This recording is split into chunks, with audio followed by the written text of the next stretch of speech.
First Contact Protocols. The crystalline vessel Harmony of Worlds drifted silently through the emptiness of Sectors 7 to 12, its iridescent hull reflecting the distant starlight in shimmering waves of color. Expedition leader Zinfel stood motionless on the observation deck, his four elongated limbs perfectly still as his compound eyes absorbed the vastness of uncharted space. The Vexari Confederation had been exploring this region for over 3 orbital cycles, cataloging stellar phenomena and searching for signs of intelligent life. Expedition leader, called Science Director Velmora, her voice a melodic series of clicks and whistles as she approached. Our sensors have detected an anomaly at coordinates 34 to 7792. The energy signature does not match any known celestial body in our database. Zinthal's antennae twitched with interest. Natural phenomenon or artificial construct? Artificial, Velmora confirmed, her outer membrane shifting to a shade of excited purple. The pattern is too regular, too contained. It appears to be a vessel of some kind, though unlike any design in Confederation records. Zinthal felt a ripple of excitement pass through his neural network. The Vexari had encountered only 3 other spacefaring species in their 1,000 years of exploration. Each contact had been peaceful, each species eventually joining the Confederation in a harmonious exchange of knowledge and resources.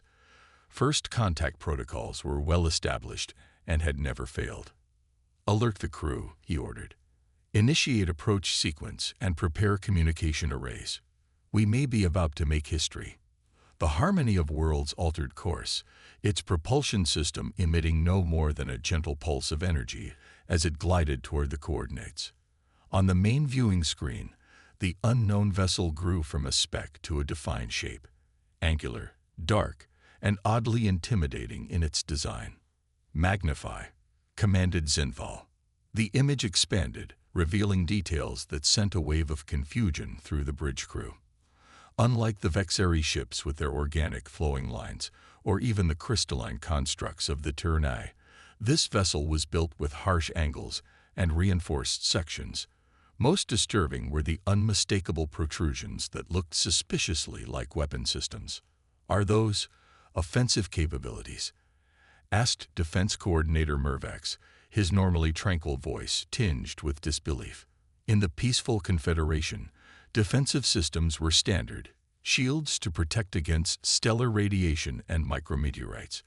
But weapons designed to damage other vessels had been obsolete for centuries. "We shouldn't jump to conclusions," Zinfal cautioned. "Different environments demand different evolutionary and technological solutions.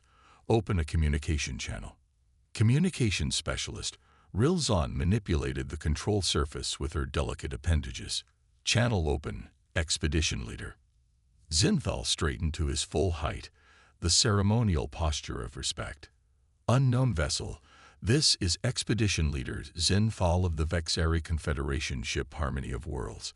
We come in peace and with curiosity. We request communication and, if agreeable, cultural exchange." The silence stretched for 27 pulse cycles, an eternity in communication terms. "Perhaps their translation systems need time to process our language patterns," suggested Velmora. Finally, the viewing screen flickered, and an image appeared that caused every Vexari on the bridge to freeze in astonishment. The being on the screen was Bictal, with a rigid internal skeleton visible in its upright posture. Its outer covering wasn't a smooth membrane, but appeared to be a separate layer of artificial material. Most shocking was its face. 2 forward-facing eyes with a single focal point each, suggesting a predatory evolutionary path. "This is Captain Elena Vasquez of the Earth Defense Force vessel Intrepid." The voice was flat and percussive, lacking the musical qualities of Confederation languages. "We acknowledge your peaceful contact and return the same intention. We are on a long-range exploration mission from our home system." Zinfal recovered quickly from his surprise. "Captain Vasquez, we are delighted to make contact with your species. In accordance with Confederation protocols, we request permission to perform a standard biological and technological scan of your vessel. This is routine for establishing compatibility parameters for potential future interactions. The human captain's face remained eerily still, lacking the shifting colors that would indicate emotional states in a Vexari. We have no objection to a general scan. However, certain areas of our ship are restricted for security purposes. Please respect these boundaries. Security. The concept was familiar, but rarely applied to interactions between spacefaring civilizations. The Confederation operated on principles of transparency and trust. Of course, Captain. We will respect your parameters. Zin all nodded to Velmora, who initiated the scanning sequence. The results began flowing into the Harmony's databases, and as they did, a profound silence fell over the bridge crew. Velmora's outer membrane cycled rapidly through colors of shock, disbelief, and something close to fear. "Expedition leader," she whispered, though there was no need for secrecy. "These readings, they cannot be accurate." Zinful moved to her station, his own membrane pulsing with concern as he absorbed the data. The vessel before them was not merely equipped with defensive capabilities, it was a warship by any definition. Multiple weapon systems, redundant battle damage control systems, armor plating that could withstand direct energy impacts. But most disturbing were the biological readings from the crew. Their physiological structure, Velmora continued, her voice strained. "These humans have evolved in conditions we would consider hostile to life itself. Their cellular regeneration rate is remarkable. They can recover from physical trauma that would be fatal to any Confederation species." Defense Coordinator Mirvex leaned forward, his membrane now a solid gray of alarm. "They live with microorganisms inside their bodies. Billions of them, in some kind of symbiotic relationship. From a defensive standpoint, they are walking biohazards," finished Medical Officer Teslar, who had joined them unnoticed. "Their immune systems are constantly at war, fighting off invasive organisms, and winning." Zinthal stared at the image of the human vessel. Everything about it, its design, its capabilities, the biology of its crew, spoke of a species that had evolved in conflict. Not the harmonious evolution that had blessed the Confederation worlds, but a brutal struggle for survival against hostile environments and, potentially, other intelligent life. Expedition leader, communications specialist, Rilzon interrupted. "Captain Vasquez is requesting confirmation that our scan is complete." Zinthal realized he had been silent for too long. First contact protocols demanded transparency, but instinct urged caution. "Inform Captain Vasquez that our scan is complete and express our gratitude for their cooperation," he instructed. "Add that we are processing the data and will contact them again shortly." When the communication ended, Zinthal addressed his officers. "We face an unprecedented situation. These humans represent a form of life and civilization unlike any we have encountered. Their very existence challenges our understanding of evolutionary paths. They are dangerous," stated Mirvex flatly. "Their ship is designed for warfare. Their bodies are designed to endure damage and continue functioning. Everything about them suggests a species acclimated to violence." "Yet they responded peacefully to our contact," countered Zinval. "They could have attacked immediately, but chose communication instead." A heavy silence fell over the bridge as the implications settled upon them. Confederation protocol for new species was clear: invitation aboard for face-to-face diplomatic exchange. But bringing these humans, with their alien biology and unknown intentions, onto the Harmony carried risks beyond anything in their experience. "We have two choices," Zinval finally said.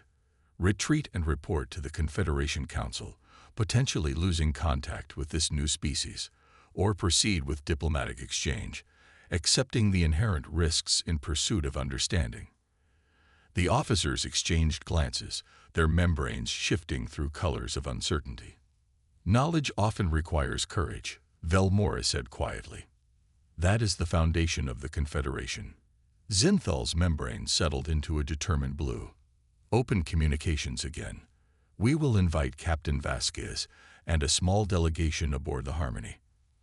Prepare containment protocols if necessary, but more importantly, prepare for cultural exchange. We are about to learn what kind of neighbors humanity might become. Revelations and Alliance.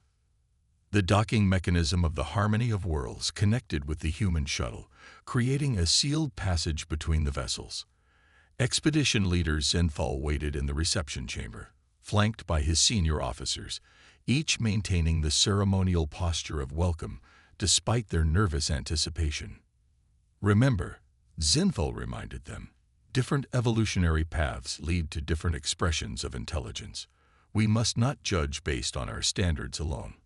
The inner airlock cycled open, and the humans entered the chamber. There were 5 of them, led by Captain Vasquez.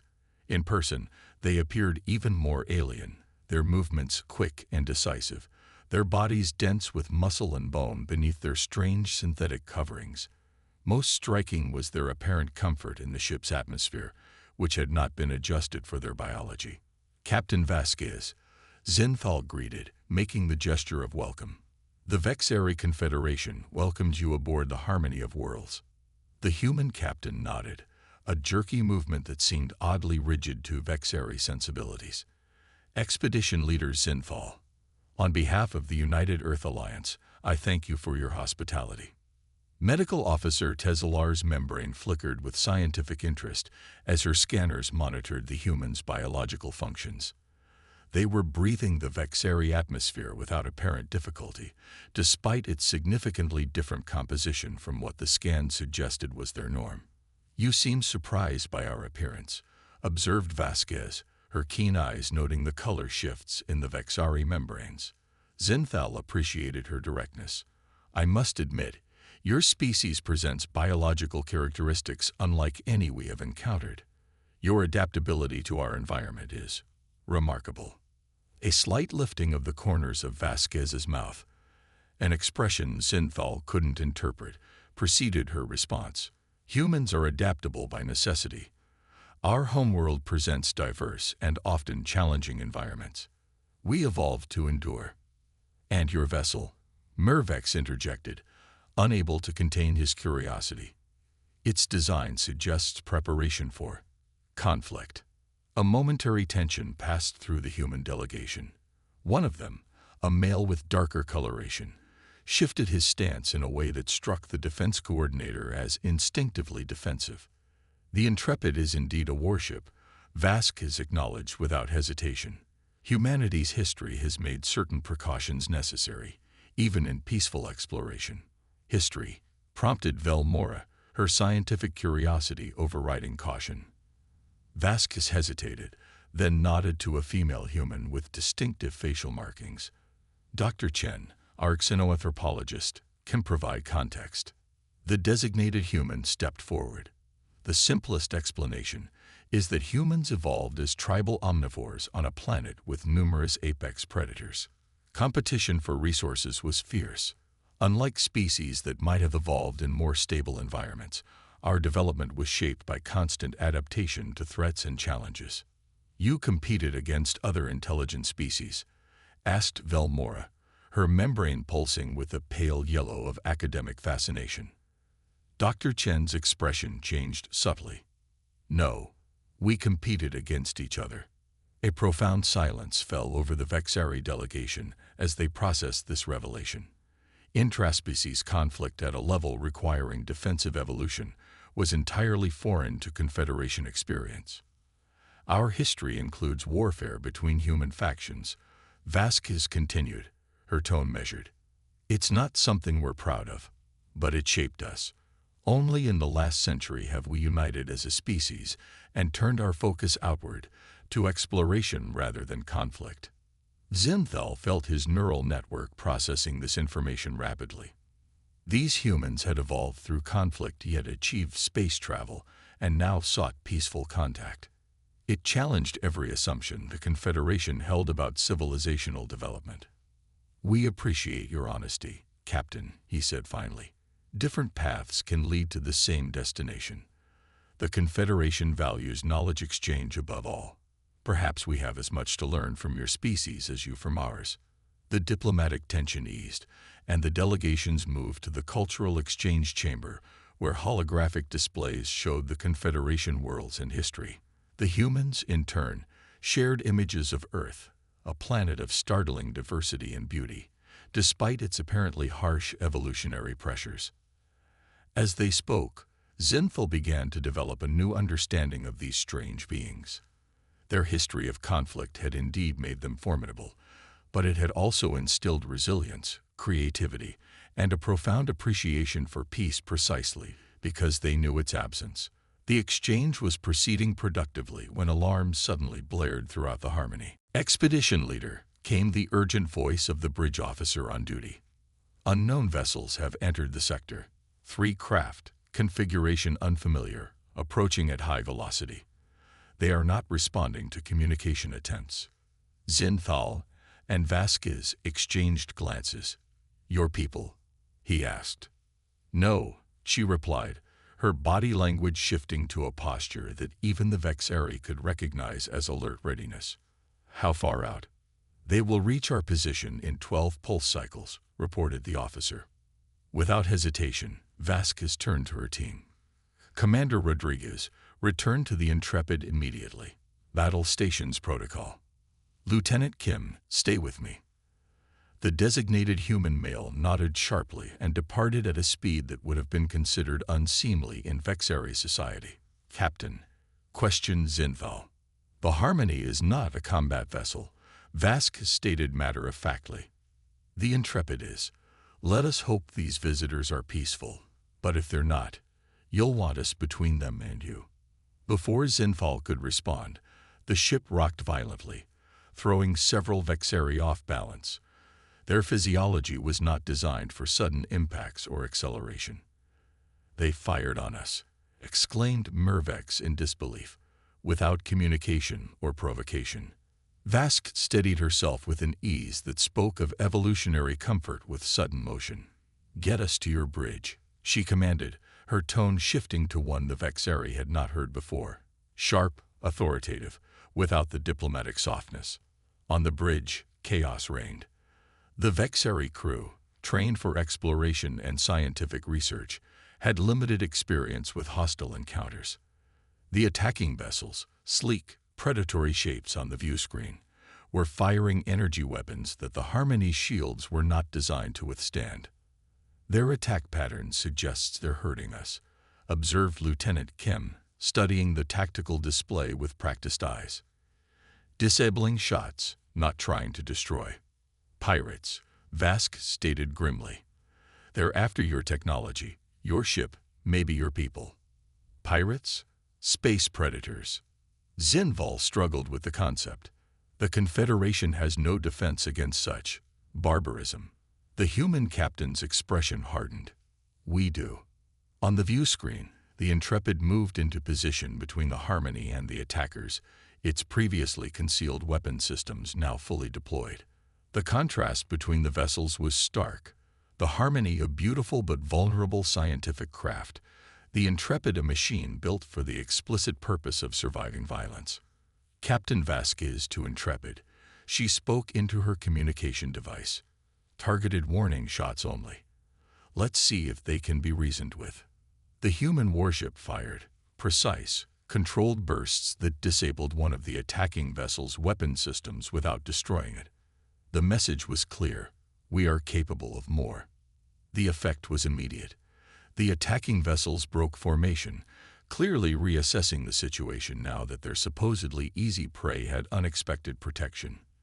"They're retreating," reported Kim, a note of satisfaction in her voice. Zinthal and his crew stared in astonishment, not just at the effectiveness of the human response, but at the precision of it. The humans had neutralized the threat without destruction, showing restraint even in combat. "You protected us," Zinthal said, his membrane shifting to the deep blue of profound realization. "You could have returned to your ship and departed." Vasquez turned to him, her expression solemn. "That's not who we are. Not anymore. Yes, our history shaped us into warriors, but it also taught us the value of allies, of standing together against common threats." The bridge fell silent as the Vexari processed this demonstration of human character. not just their capacity for violence, but their choice to use it in defense of others.